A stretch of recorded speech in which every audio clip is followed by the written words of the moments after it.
భారతదేశంలో రాజకీయం అంటేనే ఒక పవర్. మరి ఆ పవర్ ఉన్న మన ముఖ్యమంత్రుల దగ్గర ఎంత ఆస్తుందో మీకు తెలుసా? సామాన్యుల కష్టాలు తీర్చే ఈ నేతల్లో కోటీశ్వరులు ఎందరు? ముఖ్యంగా నెంబర్ 1 స్థానంలో ఉన్న వ్యక్తి ఆస్తి చూస్తే మీరు ఖచ్చితంగా షాక్ అవుతారు. ఆ లిస్ట్ ఏంటో ఈ వీడియోలో చూద్దాం. నెంబర్ 10 కాన్రాడ్ సంగ్మా, మేఘాలయ 14 కోట్లు. నెంబర్ 9 హేమంత్ బిశ్వ శర్మ, అస్సాం 17 కోట్లు. నెంబర్ 8 హేమంత్ సోరెన్, జార్ఖండ్ 25 కోట్లు.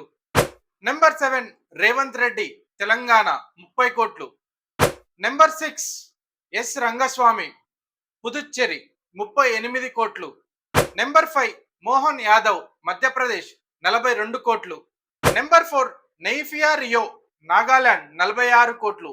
నెంబర్ 3 సిద్ధరామయ్య, కర్ణాటక 51 కోట్లు.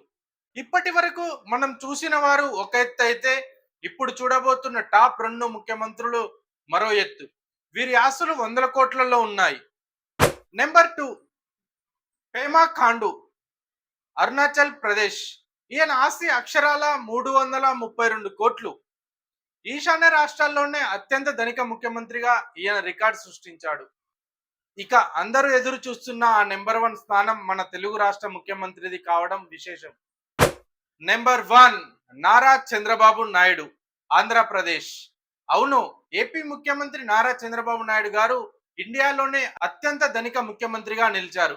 ఎన్నికల అఫిడవిట్ ప్రకారం ఈయన మరియు ఈయన కుటుంబ ఆస్తుల విలువ దాదాపు 931 కోట్లు.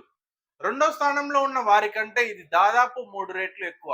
మన దేశ ముఖ్యమంత్రుల ఆస్తులు ఇవే ఉన్నారో. మరి ఈ లిస్ట్ చూసాక మరి మీరు ఏమనుకుంటున్నారో కింద కామెంట్ లో తెలియజేయండి. ఇలాంటి మరిన్ని ఇంట్రెస్టింగ్ మరియు ఎన్నెన్నో ఫ్యాక్ట్స్ కోసం మన స్పిరిట్ జెన్యూన్ టాక్స్ ని సబ్స్క్రైబ్ చేసుకోండి. Thank you.